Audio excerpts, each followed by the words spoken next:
संतों का आशीर्वाद लो। इस दुनिया में भगवान की कृपा का एक ही लक्षण है। कैसे पता लगेगा कि भगवान की कृपा हो रही है? कोई थर्मामीटर नहीं बना, कोई कैलकुलेशन नहीं बना जिससे आप पता लगा सको, कोई मशीन साइंटिस्टों ने नहीं बनाई जिससे आप पता लगा सको कि भगवान की कृपा हो रही है कोई मशीन? कैसे पता लगाओगे? नहीं पता। कैसे समझोगे कृपा हो रही है?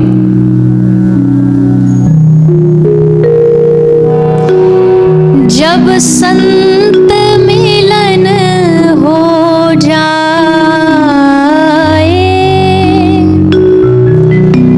तेरी वाणी हरि गुण गाए, तब इतना समझ लेना, अब हरि से मिलन होगा, तब इतना समझ लेना, अब हरि से मिलन होगा। भगवान की कृपा हो रही है ये तभी पता लगेगा जब संत मिलन होता है, संत दर्शन होता है, या संत दर्शन का मन करने लग जाए। आहा, बहुत दिन हो गए कोई भारत से साधु नहीं आया, कोई संत दर्शन नहीं हो रहा आजकल, तो खाली खाली सा लगने लग जाए, तब समझना भगवान की कृपा हो रही है। क्योंकि भगवान डायरेक्ट कभी नहीं आते, भगवान जब भी आते हैं किसी न किसी साधु संत के रूप में आते हैं, किसी वैष्णव के रूप में आते हैं। भगवान के दो तीन ही तो रूप है धरती पे, या तो कहते हैं भगवान संत रूप में, गुरु रूप में, या भगवान गौवंश रूप में, गौ माता रूप में, या भगवान हमारे जीवन में हमारे माता पिता के रूप में। इसी रूप में तो रहते हैं। इनको ना पहचान पाए और फिर आप कहो भगवान आए नहीं, वो बंशी लेके, सुदर्शन लेके, त्रिशूल लेके आएगा, तभी मानोगे क्या भगवान आए? वो तो किसी रूप में भी आ सकता है। एक आदमी था, भगवान पे बड़ा भरोसा करता था। एक बार उसके गांव में बाढ़, फ्लड आ गया, तो पूरा गांव पानी में बहने लगा, वो भी बहने लग गया। तो सब लोग अपनी बचाव के लिए भाग रहे थे। कोई नाव में बैठ रहा है, कोई प्लेन आया उसमें बैठ गया। तो उस व्यक्ति से कहा सबने कि तू चल, तुझे भी बचा लेंगे। बोला ना ना, मुझे तो जब भगवान आएंगे बचाने में तभी जाऊंगा। एक नाव आई, बोला आजा हाथ दे, बोले ना ना, भगवान आएंगे मैं तो तभी आऊंगा। फिर वो ऊपर से चार्टर ने उसने रस्सी डाली कि पकड़ ले, ऊपर खींच लेंगे तुझे, बोले ना, भगवान आएंगे मैं तो तभी आऊंगा। ऐसे करते करते डूब गया तो भगवान के पास गया और जाते ही एकदम लड़ने को तैयार हो गया। बोले आप पे मैंने भरोसा किया, आपने मेरा पूरा विश्वास तोड़ दिया। आप इतनी इज्जत नहीं रख सकते थे, बचाने नहीं आ सकते थे मुझे? तो भगवान ने हंस के कहा, वो जो नाव भेजी थी, वो हेलीकॉप्टर भेजा था, वो क्या तेरे बाप ने भेजा था? कोई जरूरी थोड़ी है कि मैं मुकुटी पहन के आऊं कि लो मैं आ गया आशीर्वाद देने। मैं तो किसी भी रूप में आ सकता हूं, पहचानना तो तुझे पड़ेगा। क्या संसार में आज भगवान नहीं है? ना जाने किस रूप में नारायण मिल जाए। यहाँ नारायण के अनेक रूप हैं, और तो और ये सारी दुनिया में जो मानव भी भटक रहा है ना, ये उन्हीं का तो अंश ही है। क्या पता किस रूप में ठाकुर जी किस में बैठ जाए। कहते नहीं, उसकी जिह्वा पे एकदम सरस्वती बैठी थी उस समय, ठीक वैसी क्या पता कब कौन सी किसकी बात हमारे जीवन में भगवान का काम कर। भगवान किसी रूप में, और उसमें भी विशेषकर गुरु, साधु, ब्राह्मण, विप्रधेनु, सुर, संत हित, लीन मनुज अवतार। ठाकुर जी को ये प्रिय है। घर में आपके अभी देखो, हम कल हमारे किरीट भाई जब अपनी माता जी की बात बता रहे थे, लग रहा था कोई 14-15 साल का बच्चा अपनी माता के बारे में बता रहा हो, कितने शौक से, कैसे वो खाना खाती थी। हमको गुजराती में एक आध शब्द रह गया होगा, बाकी समझ सब आ रहा था। क्यों? कितने भी बूढ़े हो जाए बालक, कितने भी वृद्ध हो जाएं, लेकिन बालकों के बालकों के लिए उनके माँ बाप और माँ बापों के लिए उनका बालक हमेशा छोटा ही रहता है, कितना भी कर ले। ये स्वभाव है सबका, क्योंकि वो भगवत स्वरूप है। उनकी श्री पुंडलीक भगवान, हमारे आचार्य जी ने पहले दिन नाम लिया था पुंडलीक भक्ति हुए। आपने सुना कभी उनका नाम? महाराष्ट्र वाले जानते होंगे, पंढरीनाथ। जो पंढरीनाथ है ना, विठ्ठल भगवान, वो उनका रूप श्री पुंडलीक भगवान ने प्रकट किया, पुंडलीक भक्त ने प्रकट किया। एक बार ठाकुर जी उनको दर्शन देने आए थे और ये उस समय अपने पिताजी के पांव दबा रहे थे, सोई भगवान आ गए। अब या तो भगवान से मिले या सेवा छोड़े। इन्होंने सोचा पिताजी के अगर हाथ हटाए तो पिताजी जग जाएंगे, तो इन्होंने क्या किया, दबाते जा रहे। देख लिया भगवान आ रहे हैं, पर ऐसे कर लिया मुंह जानबूझ के, माने हमने देखा ही नहीं तुम आए हो। भगवान ने कहा अच्छा हमको इग्नोर कर रहा है। भगवान को सब पसंद है, पर भगवान को इग्नोरेंस नहीं पसंद है। क्योंकि भैया जिसके चाहने वाले इतने हों और इसको कोई इग्नोर कर दे तो उसे बड़ा फील होता है। मतलब हमें तो नहीं होता, पर हम एक एग्जाम्पल दे रहे हैं। अब इंडिया में कोई हमको लाखों लाइन लगा के लगता हो मिलने के लिए, और अचानक से अमेरिका में आए तो अमेरिका में हमें लाइन में डांट करके पीछे कर दिया जाए, हटो पीछे, तो हमें लगेगा अरे तुम जानते हो हम कौन है, तुम्हें पता हम कौन है। और उसमें कोई भारत का आदमी आ जाए और वो आकर अरे आप एक सेल्फी ले लें, तो हम उसकी तरफ देखेंगे, देखा देखा हमें जानता है, हमारी पहचान है। तो बहुत ज्यादा जिसके चाहने वाले हो ना, उसको इग्नोरेंस ज्यादा पसंद नहीं आएगी। ठाकुर जी के कितने चाहने वाले, और इनको कोई इग्नोर कर दे तो इनको बड़ी इंसल्टिंग फील होता है, पर ये चुप रहे। कुछ बोलने को हुए तो तुरंत इन्होंने आवाज ऐसे उंगली रख दी मुंह पे, बोलो नहीं पिताजी जग जाएंगे, डिस्टर्ब हो जाएंगे। तो ठाकुर जी चुप। अब बेचारे ऐसे वेट कर रहे हैं, उनको कह दिया रुको, इशारे से रुको, ये कर लेते फिर आते, खड़े रहो। अब खड़े हैं बेचारे, खड़े खड़े थक गए। तो जब थक जाता है आदमी खड़े खड़े, तो कैसे खड़ा होता है? हाय कितनी और देर लगाएगा पता नहीं। ऐसे करके विट्ठल भगवान खड़े हो गए। वही विट्ठल भगवान का रूप है आज, ऐसे थके खड़े हैं। अब पुंडलीक भक्त ने देखा अच्छा थक गए, अरे नहीं इतनी भी बेइज्जती नहीं करनी चाहिए, थोड़ी तो रिस्पेक्ट देनी चाहिए। तो नीचे ईंट रखी थी, ईंट समझते गुजराती में क्या बोलते हैं? ईंट, हाँ। तो ईंट को पैर से उधर कर दिया कि चलो कुर्सी नहीं चेयर नहीं, ईंट पे बैठ जाओ, एटलीस्ट इतना तो वेलकम किया। तो ईंट दे दी। तो उसी ईंट पे पांडुरंग भगवान खड़े हो गए। जो आज भी जो मूर्ति है ना, वो ईंट पे खड़ी है, बीट पे खड़ी है। बीट को विट्ठल नाम पड़ा, तो उस पे श्री ठाकुर जी खड़े हो गए। और जब पूरा चरण दबा लिए, सो गए पिताजी की, अब गहरी नींद में अब नहीं जगनी, तब आए सेवा छोड़ के और तब प्रणाम किया, प्रभु क्षमा करना, मैं आ जाता तो जाग जाते पिताजी। तो श्री पांडुरंग भगवान ने कहा अगर तू आ जाता ना तो मैं भी तुझसे मिलके 1 सेकंड में निकल के चला जाता, पर तेरी सेवा देख करके मुझे इंतजार करना बेहतर लगा। और आज मैं तेरी इस भक्ति को प्रणाम करता हूँ और कहता हूँ सदी सदी के लिए मैं इसी रूप में महाराष्ट्र में पंढरपुर में पूजा जाए, ताकि लोग आके ये क्वेश्चन करें कि ये शेप क्यों ऐसे अजीब सी विचित्र सी। तो पुंडलीक भक्त की कथा सुनाई जाएगी और तब सुनाया जाएगा कैसे इन्होंने अपने माता पिता की सेवा करी और उसकी सेवा से इनको कितना लाभ प्राप्त हुआ। भगवान भी रीझते हैं माता पिता की सेवा से, गौ सेवा से, ब्राह्मण सेवा से। आज भैया माफ करना, पर आजकल जो सिस्टम चल गया है ना, ये वेस्टर्न कल्चर में चले ठीक है, पर भारतीय कल्चर क्या कहता है कि माँ बाप को आप वृद्धाश्रम में डाल दो। गांधी बापू के पास एक बार एक इनविटेशन आया, उन्होंने कहा कि बापू हम एक नया ओल्ड एज होम बना रहे, वृद्धाश्रम बना रहे, हम चाहते आप वहाँ आओ आशीर्वाद देने। तो गांधी बापू ने एक रिटन लेटर लिखा और उसमें कहा कि मैं आऊँगा पर आज नहीं आऊँगा, जिस दिन ये वृद्धाश्रम बंद होगा ना, उस दिन खुशियां मनाने आऊंगा, क्योंकि मेरे देश में वृद्धाश्रम, मेरे देश में कोई ओल्ड एज होम बनाए, ये मेरे भारत देश के लिए कलंक है माथे पर।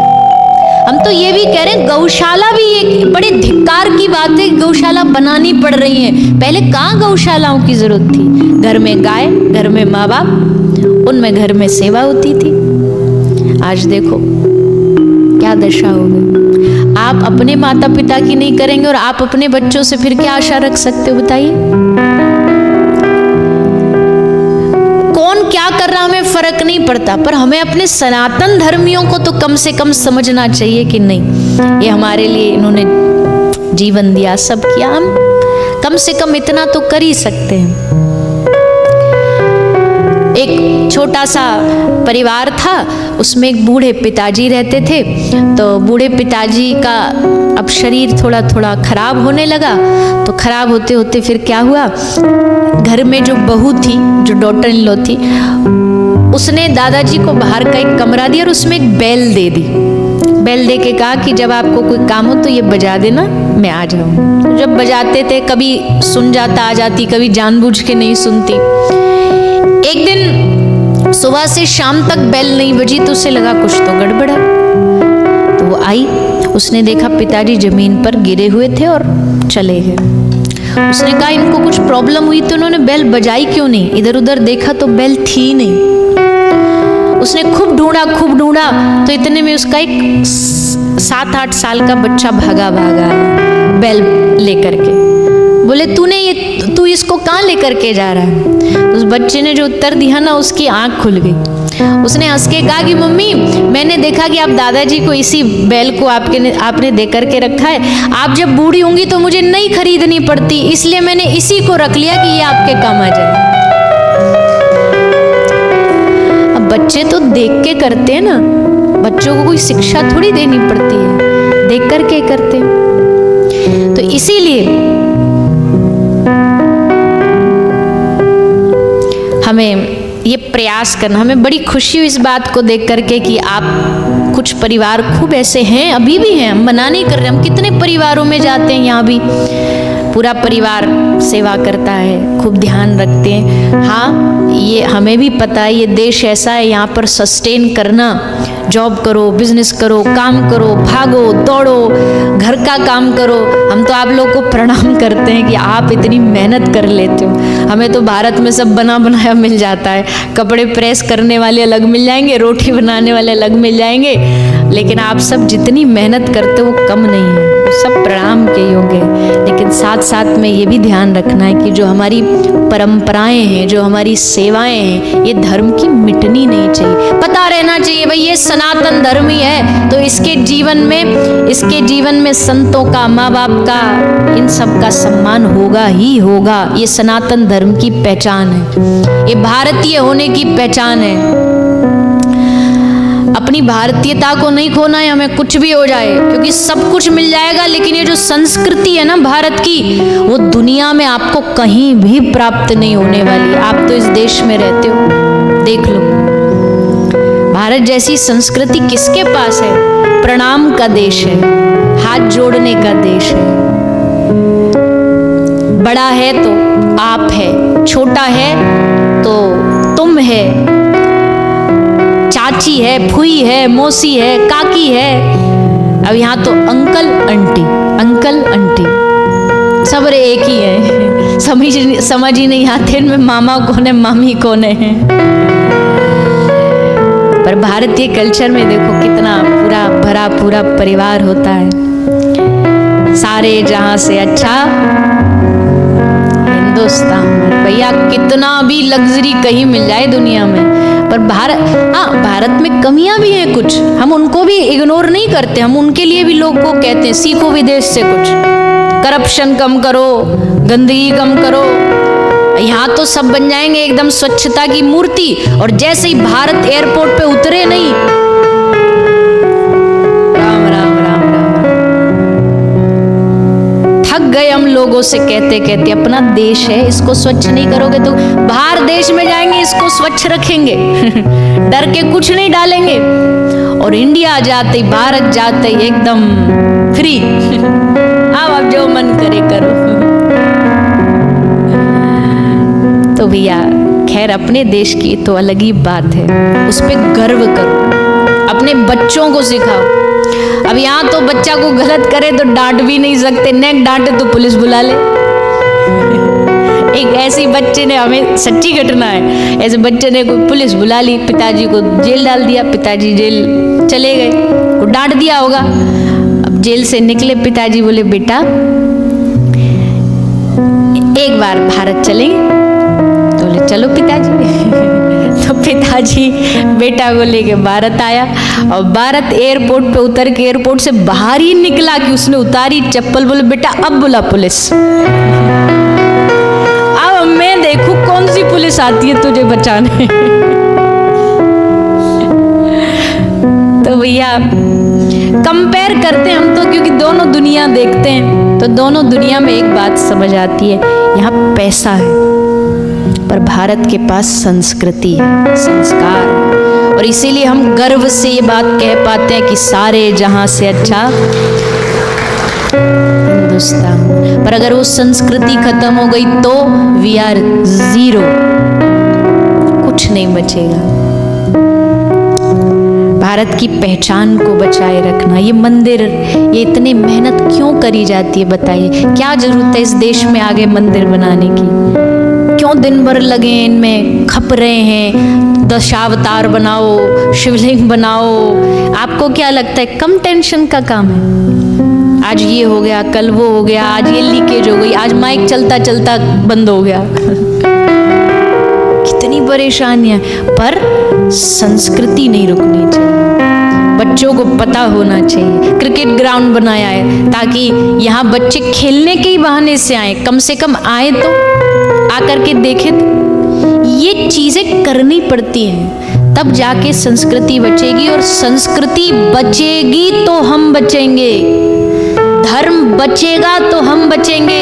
धर्म के नाम पे बंटने की आवश्यकता नहीं है। तू इस धर्म का, तू इस संप्रदाय का, तू उस देवी का, तू उस देवता का, चाहे तुम किसी देवी के, किसी देवता को मानने वाले हो, किसी गुरु, किसी धर्माचार्य को मानने वाले हो, मूल में भूलो मत कि हम सब सनातनी हैं। हम सब सनातन धर्म के हैं। हमारे माँ बाप अलग हो सकते हैं, हमारा वंश खानदान अलग हो सकता है, पर हमारा मूल एक ही है, हमारा मूल धर्म एक ही है। लड़ने की बटने की आवश्यक, मेरा भगवान मंदिर में नहीं आया तो कल से मैं मंदिर नहीं आऊंगा, मेरे वाले आराध्य की मूर्ति नहीं आई तो हम नहीं आएंगे। इससे धर्म टूटेगा। धर्म के नाम पे काहे का झगड़ा? हाँ, मेरा जिससे प्यार है, चाहे यहाँ करोड़ों भी मूर्ति रखी रहेंगी, पर मेरा प्रेम अगर मेरे ठाकुर जी से है तो मेरा मन वहां लगा रहेगा, ये स्वाभाविक है। पर इसका मतलब ये नहीं कि दूसरों से भेदभाव करो। बड़ा अजीब, लोगों में इतनी, पॉलिटिक्स में इतना झगड़ा नहीं है जितना आजकल धर्म में झगड़ा हो गया। गुरु गुरु से लड़ रहा है, और गुरु गुरु आपस में नहीं लड़ते, ज्यादातर गुरुओं के चेला आपस में लड़ते हैं गुरुओं के नाम पे। और ये कंडीशन कुछ वैसी है जैसे एक गुरुजी को दो शिष्य, दो बोले गुरुजी हम आपके पांव दबाएंगे, गुरु बोले बेटा एक ही दबा सकता है। लड़ पड़े तो गुरु ने कहा लो मैं आपको एक सल्यूशन देता हूँ, राइट तू दबा ले, लेफ्ट तू दबा ले। बोला ठीक है। अब एक राइट दबा रहा है, एक लेफ्ट दबा रहा है, दबाते दबाते गलती से लेफ्ट वाला पैर राइट को टच हो गया, और जैसे राइट को टच हुआ राइट वाले ने डंडा लिया और लेफ्ट को मारना चालू किया। मेरे पैर को छू रहा है और मार रहे। अरे तुम मारोगे तो कष्ट तो गुरु को ही होगा, चाहे तुम इस धर्म को नुकसान पहुंचाओ, उस संप्रदाय को नुकसान तो सनातन धर्म का होगा। इसलिए बटना नहीं है, बिल्कुल नहीं बटना है, एकजुट होकर के चलना है, एक रास्ते पर चलना है, तब धर्म बचेगा, तब देश बचेगा। खैर मुझसे ज्यादा समझदार हो आप लोग, आप जानते हैं कैसे हमें अपने धर्म को यहाँ बना के रखना है, कैसे संस्कारों को बना करके।